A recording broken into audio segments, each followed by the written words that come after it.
بسم اللہ الرحمن الرحیم۔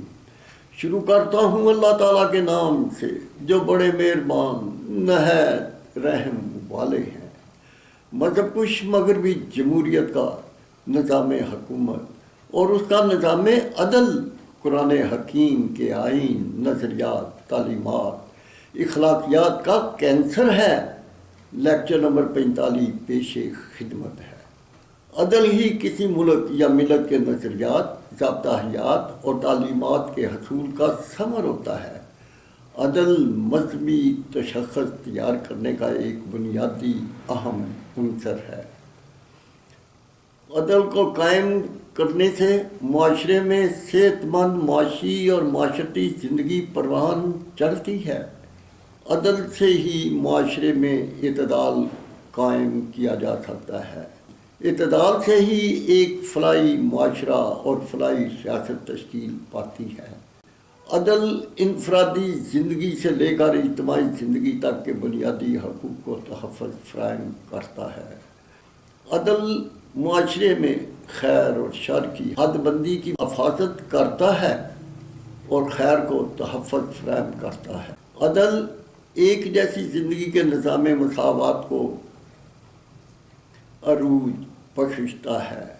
عدل فطرت کا ایک شاہکار ضابطہ ہے جو معاشرے میں صداقت کے چراغوں کو منور کرتا ہے۔ عدل ظلم کی تاریکی کو نگل جاتا ہے، ظالموں، غاصبوں اور منافقوں کو کیفر کرتار تک پہنچا دیتا ہے۔ عدل فطرت کے اصولوں کی نگہبانی اور دین محمدی صلی اللہ علیہ وسلم کے ضابطوں کی حفاظت کا محافظ ہے۔ عدل مادہ پرستوں اور اقتدار پرستوں کے ظالمانہ نظام اور سسٹم پر کڑکتی بجلی بن کر گرتا ہے جو ان کے خدمت کو راکھ کا ڈھیر بنا کر رکھ دیتا ہے۔ عدل مذہب کے نظام حیات کا ملہار راگ ہے اور مغربی جمہوریت کے دیپک راگ کو پریم کی بانسری سے ختم کر دیتا ہے۔ نمبر 14، عدل کے فقدان کے سبب معاشرے کا ظاہر و باطن ہر قسم کی بیماریوں کا مرکز بن جاتا ہے۔ عدل معاشرے کو صحت عطا کرتا ہے اور عدل کشی معاشرے کا کینسر ہے۔ عدل کا حصول آج مغربی جمہوریت کے طریقہ کار سے وابستہ ہے جو دین محمدی صلی اللہ علیہ وسلم کے نظریات کو کچلتا جا رہا ہے۔ منصف وکلاء اور مغربی جمہوریت سے منسلک سیاستدان ملک میں دین محمدی کے ضابطہ حیات کے قاتل، ملت کے مجرم ہیں، ملت اسلامیہ کے جسد پر ایک ناسور ہیں۔ تاریخ ان دانشوروں کو کبھی نہیں بخشے گی۔ عدل مذہب کا نور ہے جو مغربی جمہوریت کے ظلمات میں ڈوبتا چلا جا رہا ہے۔ نمبر 18، عدل کش منصف خوبصورت سرکاری یا ذاتی محلوں میں عذاب کی تصرفانہ زندگی بسر کرتے رہتے ہیں۔ یاد رکھو، عدل اور منصف ایسا نہیں کیا کرتے۔ وہ خوف خدا کے وارث اس جہان فانی سے آشنا ہوتے ہیں۔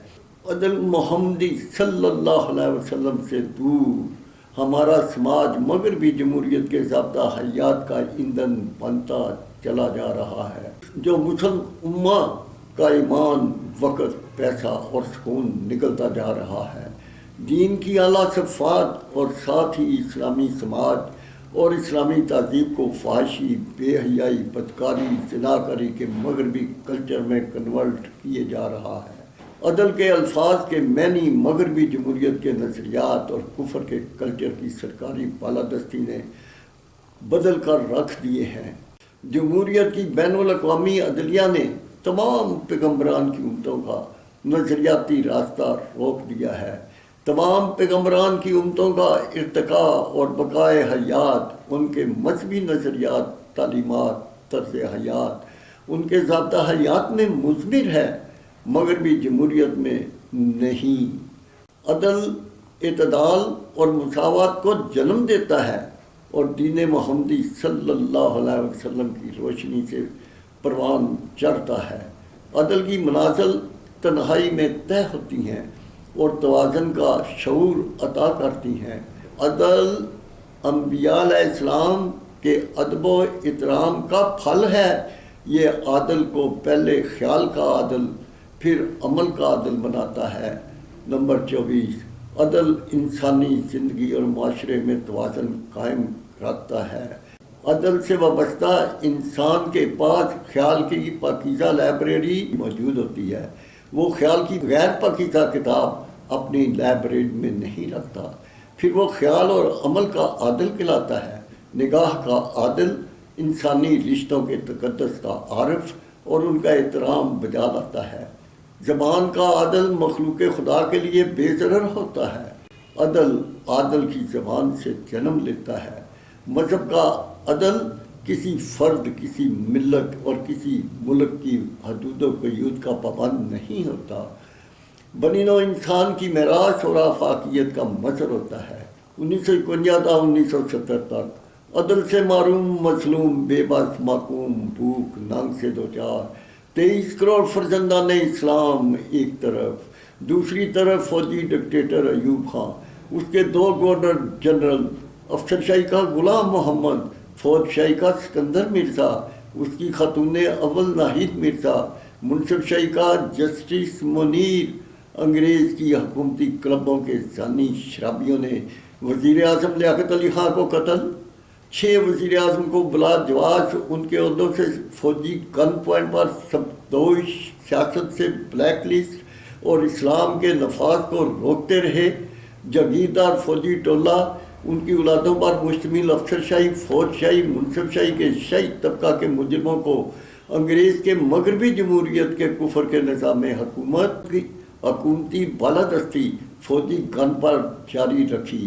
جب فرزندان اسلام فوجی ڈکٹیٹر ایوب خان کے خلاف اٹھ کھڑے ہوئے تو اس نے جان بچانے کے لیے حکومت دوسرے فوجی ڈکٹیٹر یحییٰ خان جنرل رانی کے سپرد کر دی۔ سیاسی رہنما مسٹر بھٹو نے مل کر اپنی حکومتی اجارہ داری جاری رکھنے کے لیے مجیب الرحمان کو حکومت دینے کی بجائے ملک 2 لخت کر دیا، 90,000 فوجی سپاہ کو انڈیا کا قیدی بنا دیا، 34,000 بنگالیوں، 4,000 فوجی سپاہ جنگ میں مارے گئے۔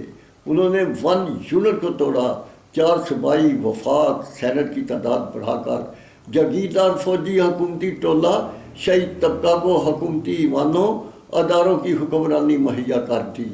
23 کروڑ بے بس، مجبور، بنیادی ضروریات حیات سے محروم، بھوک ننگ سے سسک کر مرنے والے عوام کو ان کے خزائن کو لوٹنا شروع کر دیا۔ ان کے بعد فوجی ڈکٹیٹر پرویز مشرف نے مارشل لا لگا کر امریکہ اس کے اتحادیوں کو افغانستان پر حملہ کرنے کے لیے پاکستان ان کے حوالے کر دیا۔ امریکہ اس کے اتحادیوں نے پاکستان کو عالمی چھاؤنی بنا لیا۔ 10 سال تک جنگ جاری رہی۔ اس جنگ میں لاکھوں افغانیوں کا قتال، لاکھوں کو معذور بنا دیا۔ ملکی غیر ملکی تاجر اپنا سرمایہ لے کر دوسرے ممالک چلے گئے، ملکی ترقی رک گئی، ملک معاشی طور پر بتدریج مفلوج ہوتا گیا۔ ریموٹ کنٹرول سے پاکستان کو چھلنی 80-90 ہزار اہل وطن کا قتال کر دیا۔ جب مجاہدین نے اس پر خود کا حملے جاری کیے تو اس نے فوجی ڈکٹیٹر ایوب خان کا جاگیردار فوجی ٹولہ، افسر شاہی کا غلام محمد، فوج شاہی کا سکندر مرزا کو گورنر جنرل پاکستان، عدلیہ کا چیف جسٹس منیر، فوجی ڈکٹیٹر یحییٰ خان، اس کے چند کور کمانڈر، پیپل پارٹی کا مسٹر بھٹو، فوجی ڈکٹیٹر ضیاء الحق، اس کی مسلم لیگ نون کے نواز شریف، فوجی ڈکٹیٹر پرویز مشرف، اس کے چودھری برادران شیخ رشید، فواد چودھری، شہزاد اکبر، اعجاز شاہ جیسے ملکی آئین توڑنے والے مارشل لا کے غیر آئینی، غیر اسلامی، وحشی سیاسی درندوں پر مشتمل معاشی، معاشرتی، دینی قاتلوں کا ہجوم میں کرگساں اکٹھا کیا۔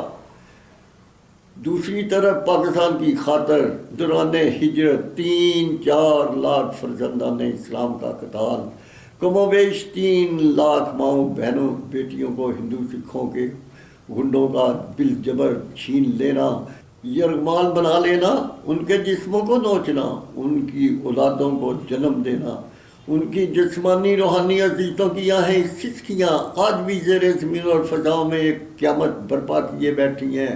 کیا یہ تمام قربانیاں ڈکٹیٹر ایوب خاں، اس کے 2 گورنر جنرل، افسر شاہی کے غلام محمد، فوج شاہی کے سکندر مرزا، اس کی خاتون اول ناہید مرزا، یا اس کے جگیردار فوجی ٹولہ، یا اس کے فوجی ڈکٹیٹر یحییٰ جنرل رانی، ایک ڈانسر ماں کے بیٹے فوجی ڈکٹیٹر پرویز مشرف، انگریز کے کفر کے جگیردار فوجی ٹولہ، یا ان کے شاہی طبقہ کے سرکاری کلبوں کے شرابی زانی، افسر شاہی، فوج شاہی، منصب شاہی کے حکومتی سکالرز کے لیے یہ قربانیاں دی تھیں، یا پاکستان کو سردار انبیاء صلی اللہ علیہ وسلم کے شہر مدینہ جیسی ریاست بنانے کے لیے یہ قربانیاں دی گئی تھیں؟ ان 3 فوجی ڈکٹیٹر، ان کے جگیردار فوجی ٹولہ، جن کی جاگیریں انڈیا کی طرح ضبط کرنی تھیں، ان کو حکومتی ایوان اور ادارے مہیا کر دیے، اور 1 کروڑ 20 لاکھ ایکڑ زمین کسانوں مزدوروں میں جنہوں نے سڑکیں، نہریں، ڈیم تعمیر کیے،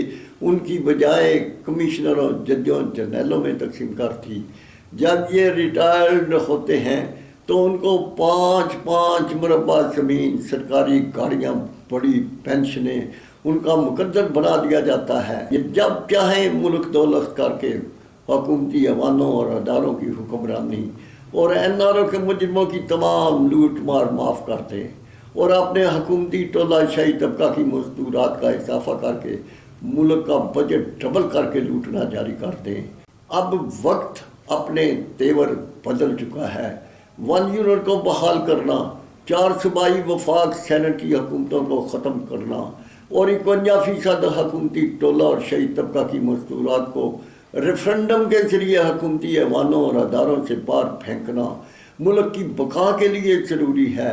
یا اللہ، ان کفر کے غیر آئینی، غیر اسلامی مجرموں کی حکومتوں اور شاہی طبقہ کی بادشاہت کے استحصالی نظام حکومت کو ختم کرنے، پاکستان کو سردار انبیاء صلی اللہ علیہ وسلم کی ریاست مدینہ جیسی حکومت بنانے کی توفیق عطا فرما، آمین ثم آمین۔